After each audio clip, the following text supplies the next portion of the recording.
Hey everybody, it's me, Angel Benton, and it's time for another edition of Angel Sudsy Recap, the world where we delve. Oh no, God, it's really early. Let's start over. So, hi, I'm Angel Benton, and it's time for another edition of Angel Sudsy Recap, where we delve into the world of daytime television and do a few reality shows on the side.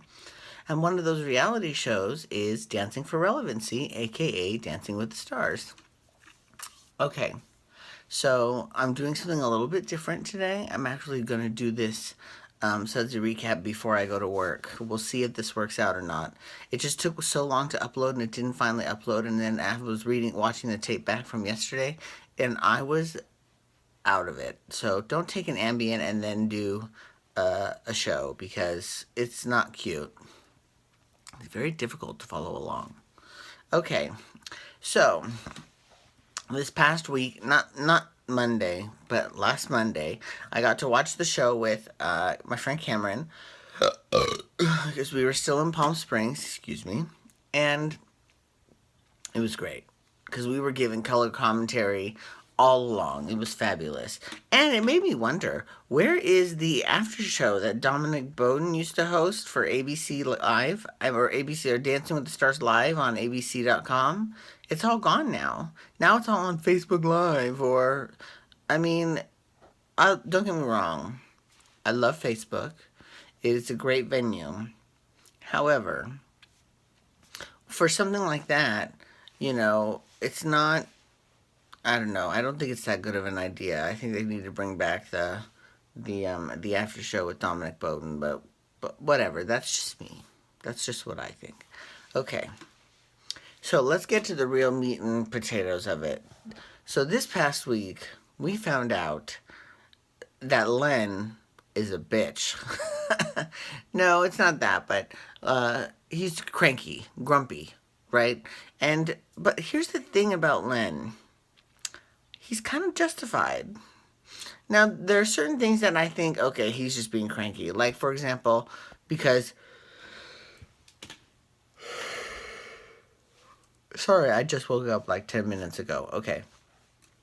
So the thing about Len is that he tends to not like new music, right? He likes very old traditional music, and he doesn't like theatricality, right? He likes you to stick to your dance steps.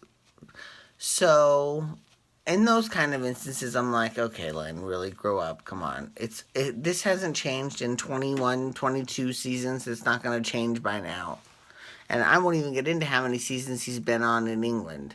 So that's my point, is that just, it ain't going anywhere, so just get used to it and relax, right? However, his criticisms always do have a point. And same thing with Carrie Ann. I mean, Bruno's actually this season have as well. They've been all doing a really good job. Oh, Mandy Moore was the best, though. She was the absolute best in terms of being a guest judge. And I don't know why. I mean, in a way, that's kind of shallow of ABC that they would wait until, she wins an Oscar for La La Land before they ask her to be on the show. I mean, did Snooki ever win an Oscar before she was asked to be on the show? Excuse me. And I'm not knocking Snooki. You know I love me some Snooki. Okay? But like that's just my point. Is like you can be a pro on a star on the show and not have done anything. I mean, hello, Bethany Moda. What has she done since the show? Nothing. Vine, YouTube, whatever the fuck she does. Same thing with Hayes Greer. I mean, like, so the fact that Mandy Moore had actually bust her ass and actually win a fucking Oscar is like ridiculous. That is ridiculous. Before she could guest judge on the show, they'll let Alfonso Ribeiro guest judge, which actually he was a really good guest judge. And you know who else was a really good guest judge? Nick Carter. He was actually, and I'll be the first to eat crow and say, you know what? He was really good. He offered very good criticism. It was really good.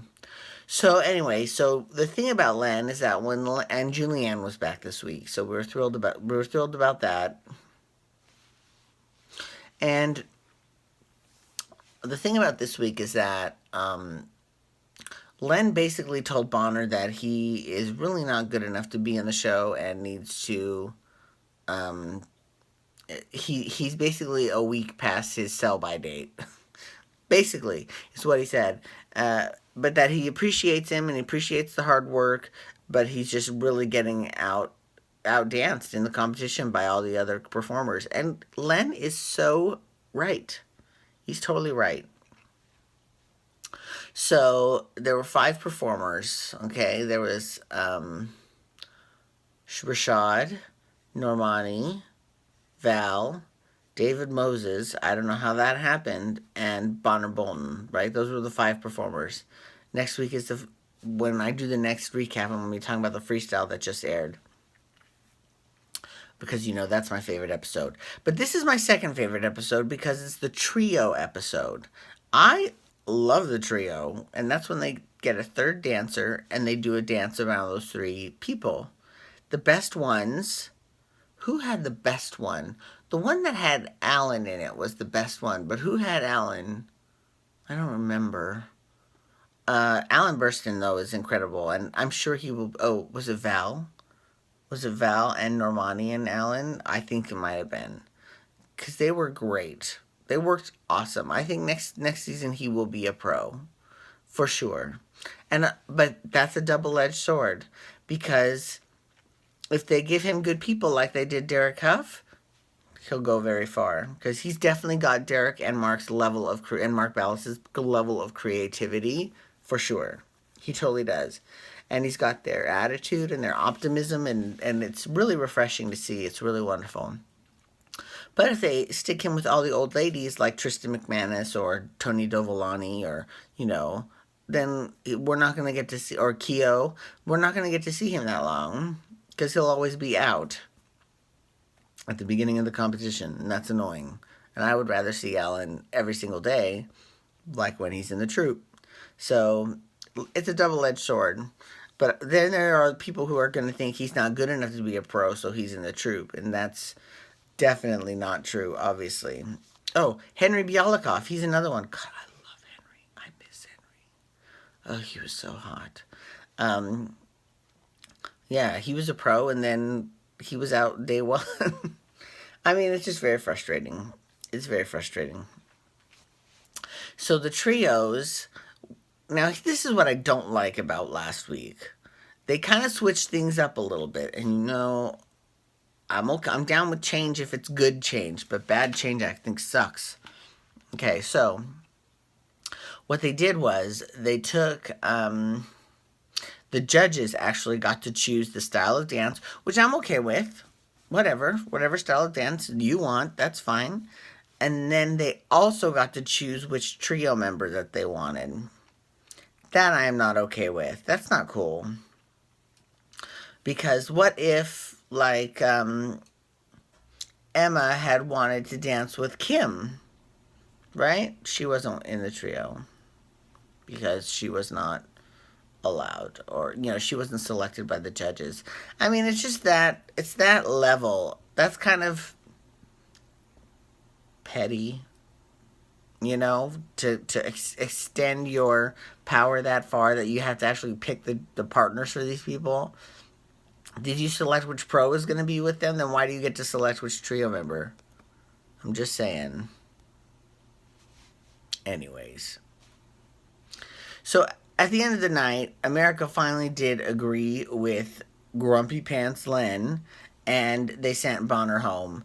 And listen, I kind of agree with Len, because Bonner is he did a very good job, and he definitely lasted as long as I thought he would have.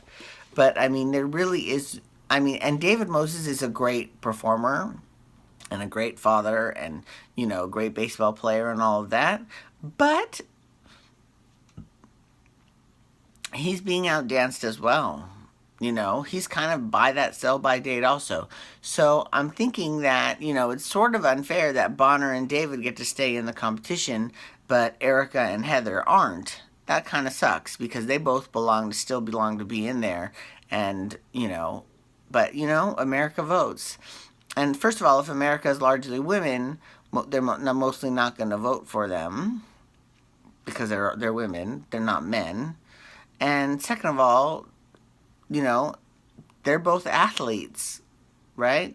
Erica's a pop star and a real housewife. Heather is a star of Glee and was a backup dancer for Beyonce. And now, David's a baseball player and Bonner's a rodeo rider, and that those have huge fan bases. So that carried them through the competition. In addition to their talent, I'm not going to say they're not talented. They're definitely talented, and they definitely deserve to go far, for sure. Like I would have definitely rather seen, David Moses. God, what if his name is not David Moses? What if it's something else? I don't know. I know his first name is David. I know that. Oh God, it's early. Anyways, I'm definitely looking forward to next week. So please feel free to follow me on Twitter and Instagram at Angel Benton. You can also hashtag Dancing for Relevancy or DWTS to talk Dancing for Relevancy with me, and I'll know you're talking exactly to me then. Or you can hashtag, what else can you hashtag? Below Deck Med to talk Below Deck Med, because we're talking that next week. We'll talk that next show. Okay, probably last week's show for the next episode. Okay, thank you so much for logging on today. I do appreciate it. Peace out. Wubba wubba wubba.